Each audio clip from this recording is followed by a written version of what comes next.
everybody out there. Welcome to Quiet Sprinting. This is the show where we reflect on a movie we both like a lot called Silent Running. My name is Al Stroh Jr., and to my left is a friend of mine named Tyler Smith. And we're just going to be talking over the next hour or so about a movie called Silent Running and why we're both fans of this film and why we think, why I personally think, and I'm sure Tyler agrees with me, that in many ways it's been sort of overlooked by whatever you want to say, history or whatever, so far. Yeah, but anyway. It's starting to gain momentum now recently. It is getting more and more momentum, as evidenced by the fact that somebody like me who is, you know, in my mid-30s, and I had never seen this movie before. It came out in '72, and until last fall, I had never seen it. Now, I saw it last fall. It had always been like something I'd seen in the video store. I was familiar with like the poster. There's some iconic art there, and I was familiar with the movie in general, and I was also familiar with hearing about the movie from various interviews and stuff like that. You hear it sort of peppered in and out of different interviews and stuff, and so anyway, I came across it, so I finally said, well, I'm just going to watch this movie, and I was very surprised and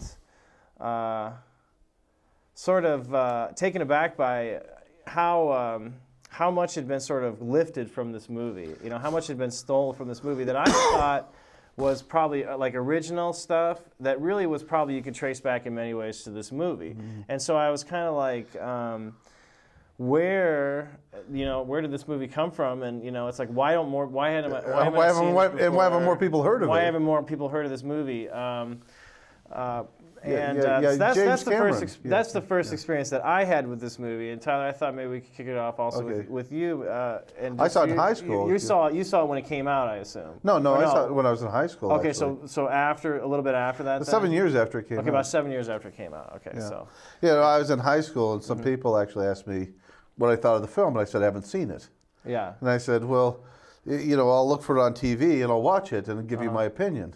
You know, I saw it and I really liked it. You know. So you just had to wait though in those days. You just had to wait. Yeah, for it we didn't have we didn't have Blockbuster back then. Right, you know? right. So, I mean, I remember that. No, I remember that time too. So it's like literally the Stone Ages, you know.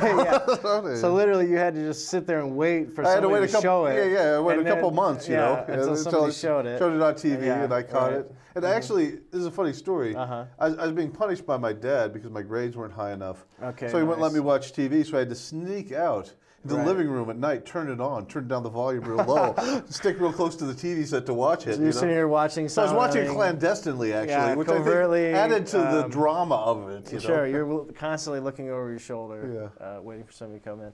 Well, yeah, as I said, if you watch this movie, it's called Silent Running, and the first thing that I noticed about it that really leapt out at me was the art direction of this film.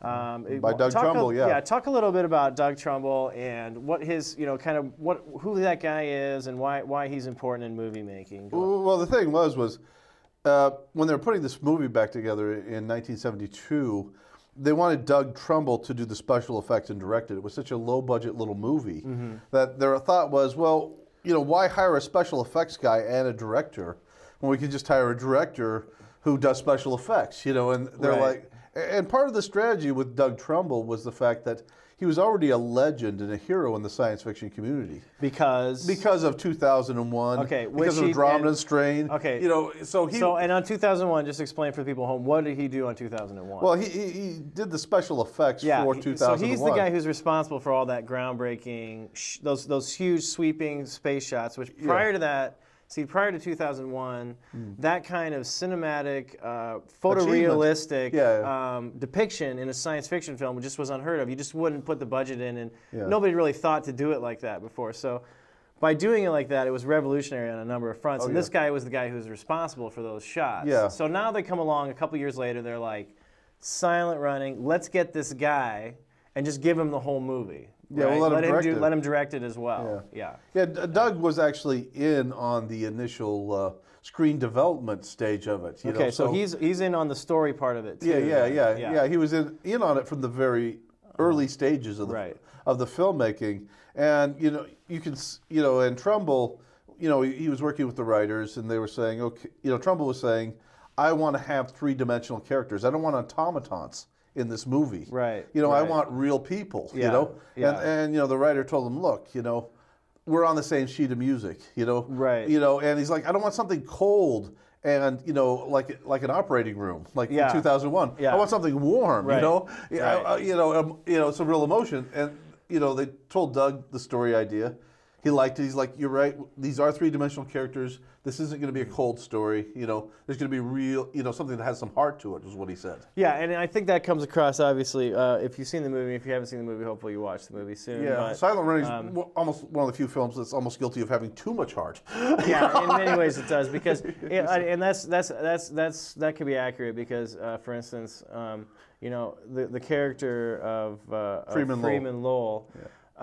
Is driven so much by his emotional, you know, his love for the forest, his love from, in this case, nature. Yeah.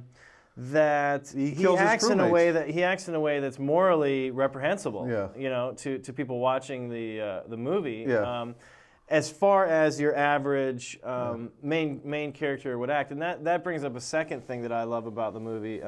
It's daring. Was the fact that ambiguity. Some of that comes out of that moral time. ambiguity. Yeah. Now you know, you look at Star Wars. Right. You know, the heroes are completely good. The bad guys are completely bad. Yeah. There's no gray area there. Right, you know. right. In Silent Running, there's a huge amount of gray area. Well, now, and I'd like to say though that some of that is sort of indicative of that time period. You know, the early '70s. The 70s, I love early '70s science fiction because you have movies like, you know, Zardoz, Soylent Green, the Omega Man.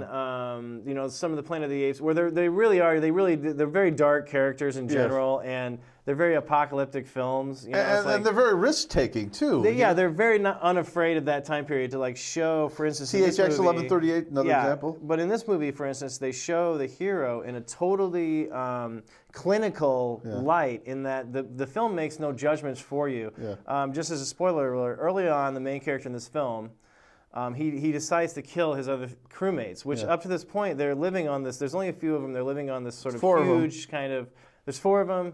They're robots. Living on this kind of huge, sort of half space station, half ship. It's that big, you domes, know.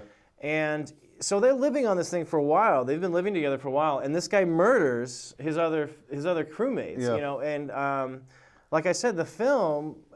I mean, obviously, it has a protagonist. It has a main character that he wants you to care about, but at the same time, it's totally unafraid to paint him in a very negative light early on in the film. Where, you know, understand this. Understand this. They were never trying to make Freeman Lowell's character warm and fuzzy and sympathetic. Exactly, and that's one of the things that I really admire about the film, because today's films, today's films go out of their way to make the hero sympathetic, to make the hero this person likable, that's like, likable, great job. You know, everybody loves him. Just across the board, morally upright. You know, not a misfit. Good citizen, goes to church. Yeah. You know, just across the board, you know, the characters in today's movies, they go way overboard to paint everybody as just this picture. But Freeman Lowell, early in the film, he's unliked. Nobody likes him. He's a misfit. He's unliked. Nobody. He's a fanatic. He's a fanatic. He's in an extremist. World. In his world, he's an extremist. Yeah. And then he commits this act of murder. And and they establish he's mentally ill. You know, they're clues to that. They're very right from the very beginning of him of being mentally ill. Well, for example, you know, the scene at the beginning where he's wearing the monk's robe, right? Where he's attending to the forest, exactly, and he's talking to the rabbit like the rabbit can understand English. You know? Well, what's funny about that too is that. You know, that's one of the nice parts about the film too, is that when they present him in this monk's robe, and you're thinking to yourself, St. Francis? Well, you're thinking to yourself, that's a very odd way to dress, first of all. You know what I mean? Unless this guy's under very specific circumstances, that's an odd choice to dress. But then you're like, maybe forgiving it because it's a science fiction film. But it turns out that, no, in the world he lives in, that's just as weird a way to dress as the people that he's around as well. You know, that's kind of one of the brilliant little tricks of the film. That's like, at first you might even think it's like some kind of. He really stands out from these other guys as being really different. Yeah. You know? But no, this guy is just a dude who walks around in a monk's robe. And feels like he's St. Francis' Assisi fantasy thing going on while he's doing it. Well, he does, because, and then we should also maybe explain at this point that, you know, and then like I said earlier, this is just going to be full spoilers. So, I mean, if you're really... the movie's been out since 1972, come on. Exactly. This is a show really, because we both like this movie a lot. So, But I'll say that. So at this point, we'd be remiss if we didn't mention, of course, that they're on this ship, and what they've done is their mission is that they've been credited with sort of saving these last little biosphere domes of forests, of samples of the nature of planet Earth. So they have because Earth's become too polluted to sustain plant and animal life. So they have these massive geodesic domes that are attached to the side of these huge spaceships, and in these domes are each contained like the Pacific Northwest would be one. The Amazon would be a dome. Yeah. You know, the desert. You know, the Southwest of the United States desert would be a dome. And so, the idea is that they've biological diversity. Right. They've got all these things, and they're going to at least save them on these things in outer space for Earth someday. Maybe to replant. Who knows what? But because it's important. Yeah. Because people think it's important. Now, of course, then the directive comes down. Cancel the project. Too much money, you know what I mean? Cancel the project. Well, so, this is the interesting thing. When they were shooting the scene, where they're debating that, right before they get the bad news, they actually gave different instructions to different actors. During that scene, you know, and they didn't tell them that. You see what I'm saying? Right. You know, they're telling Dern, you know, that you really believe that they're going to replant the Earth, fix the problem. They're going to make you the director. He's been led to believe that. But they're just humoring him. Yeah. Because they know they don't want to break his heart. You know.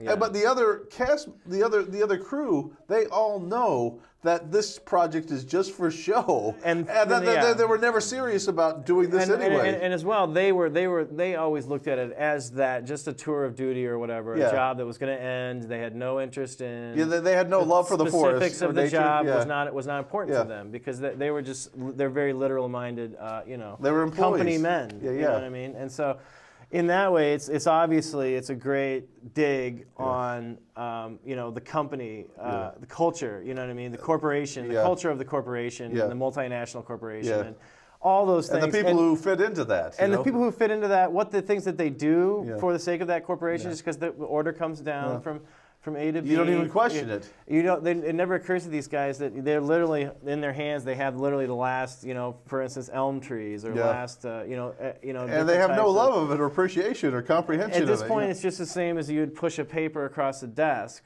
you know, and file it from A to B and put a stamp on it and move it down. That's what they're doing. At some point, it speaks to, I think, the nature of modern evil and the fact that it becomes in the end just this it's like one T.S. guy Eliot after said. another sort of putting his little rubber stamp and pushing the thing, and nobody on the line ever thinking, questioning it or trying to stop it. Yeah, exactly. You know. You know, it's like what T.S. Eliot said. He said that most evil is actually banal.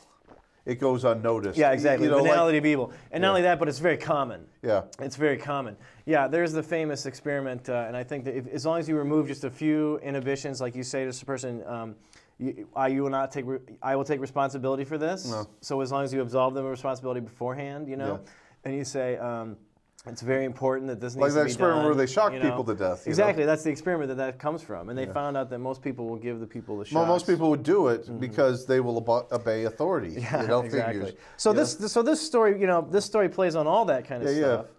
But one of the things that's interesting to me is the fact that Dern stands alone.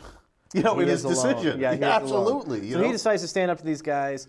He's not going to, because the order comes down that not, see, this is the best part about the corporate culture too, is that the order comes down not just to maybe eject these things into space and just maybe just let them try to survive on their own, perhaps, or something. No, the thing is we're going to actively destroy it once we're done.